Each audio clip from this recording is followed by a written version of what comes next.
Corona virus کی نئی قسم سارس کورونا وائرس 2 نے دنیا بھر میں خوف کی فضا قائم کر دی ہے۔ یہ وائرس پھیپھڑوں کو شدید متاثر کرتا ہے۔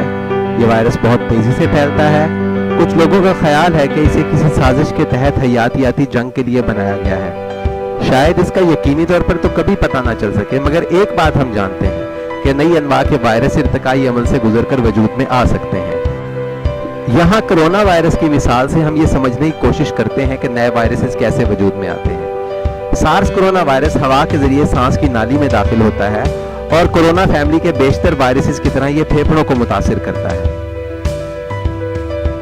پھیپھڑوں میں پہنچ کر یہ ہوا کی نالیوں کی دیوار بنانے والے ان خلیات میں داخل ہوتا ہے جن کی سطح پر بال نما سٹرکچرز پائے جاتے ہیں جنہیں سیدیا کہا جاتا ہے۔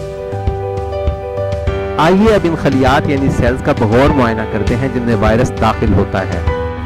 تمام جانداروں بشمول وائرسز کا مقصد اپنی نسل کو قائم کرنا ہوتا ہے اور ایسا اپنی کاپیز بنا کر یا بچے پیدا کر کے ہی کیا جا سکتا ہے۔ سیل پر حملہ کرنے اور اسے بیمار کرنے کے عمل کو انفیکشن سائیکل کہتے ہیں۔ اس عمل کے آخری مرحلے میں بہت سے نئے وائرس پیدا ہوتے ہیں۔ نئے وائرسز کی پیدائش سیل میں داخل ہونے والے شروع کے وائرس میں موجود انفارمیشن کے مطابق ہوتی ہے، مگر پھر بھی نئے وائرسز میں بہت سے ابتدائی وائرس سے واضح حد تک مختلف ہو سکتے ہیں۔ لہٰذا نئے بننے والے وائرسز دو طرح کے ہوں گے، ایک وہ جو سیل میں داخل ہونے والے ابتدائی وائرس جیسے، اور دوسرے جو اس سے بالکل مختلف۔ مگر ایسا ہوتا کیسے ہے؟ یہ سمجھنے کے لیے وائرس کی ساخت یعنی سٹرکچر کا بغور جائزہ لیتے ہیں۔ اگر وائرس کو ہم کھول کر اندر سے جھانک سکیں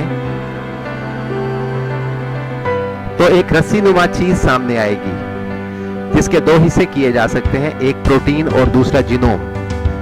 اگر اس پروٹین اور وائرس کے دیگر حصوں کو ہٹا دیا جائے اور جینوم کو کھول کر اس کو انتہائی درجے پر دیکھا جا سکے تو یہ ایک مالا یا تسبیح کی طرح نظر آئے گا، ایک ایسی مالا جو 4 رنگ کے موتیوں سے بنی ہوتی ہے، یعنی نیلا، سبز، سرخ اور پیلا۔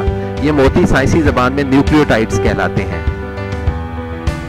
ان موتیوں یعنی نیوکلیوٹائڈز کی مخصوص ترتیب ایک لینگویج کی طرح کام کرتی ہے۔ جس طرح کسی زبان میں لکھے گئے حکم نامے کو وہ زبان سمجھنے والے سمجھ کر اس پر عمل کر سکتے ہیں، ویسے ہی نیوکلیوٹائڈز کی ترتیب کو سیل سمجھ کر اس پر عمل کرتے ہیں۔ اس کو مزید سمجھنے کے لیے انگریزی کے الفابیٹس DENOORW کو دیکھیے۔ ان کو جب مختلف ترتیب میں لے کر آئیں تو ان سے نیو ڈور اور ون ورڈ بنتا ہے۔ بالکل اسی طرز پر نیوکلیوٹائڈز بھی مختلف ترتیب میں جانداروں بشمول وائرس کے مختلف سٹرکچرز بنا سکتے ہیں۔ 4 رنگے موتیوں پر مشتمل یہ مالا یا سائنسی زبان میں یہ جینوم اس قدر ضروری ہے کہ انسان سے وائرس تک ہر جاندار میں یہ پایا جاتا ہے۔ سیل میں بننے والے ہر نئے وائرس کو جینوم کی ایک کاپی ملتی ہے۔ سارس کورونا وائرس 2 کا جینوم 30,000 نیوکلیوٹائڈز یعنی موتیوں پر مشتمل ہوتا ہے۔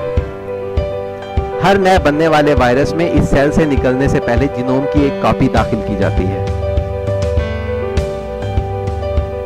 لہٰذا ہر انفیکشن سائیکل کے دوران جینوم کی بہت سی کاپیاں بنائی جاتی ہیں جو کہ وائرس کا حصہ بنتی ہیں۔ جینوم کی وائرس کے ذرات کے برابر کاپیاں بنانے کے عمل کو ریپلیکیشن کہتے ہیں، مگر ریپلیکیشن کا یہ عمل غلطیوں سے پاک نہیں ہوتا۔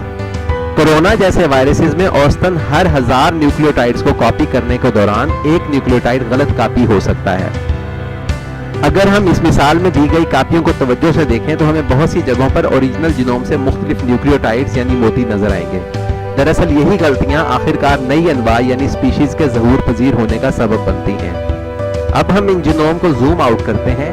اس مثال میں مختلف رنگوں کی رسیاں تبدیل شدہ جینومز کو ظاہر کرنے کے لیے دکھائی گئی ہیں۔ اب ہم یہ جانتے ہیں کہ جینوم دراصل ان معلومات کا ذخیرہ ہے جو نئے وائرسز کو بنانے کے لیے درکار ہوتی ہیں۔ جب جینوم کی کاپیز اوریجنل وائرس کے جینوم سے ملتی ہوں تو اس سے بننے والے وائرس بھی ابتدائی وائرس جیسے ہوں گے، اور اگر وہ پرانے وائرس سے بہت مختلف ہوں تو وائرس کی نئی انواع کو وجود دیتی ہیں۔ یہ وائرس ابتدائی وائرس جیسا ہے جس نے سیل میں گھس کر انفیکشن سائیکل شروع کیا تھا۔ یہ وائرسز اوریجنل وائرس سے مختلف ہیں کیونکہ ان کو بنانے والے جینوم ریپلیکیشن کے پروسیس کے دوران تبدیل ہو گئے تھے۔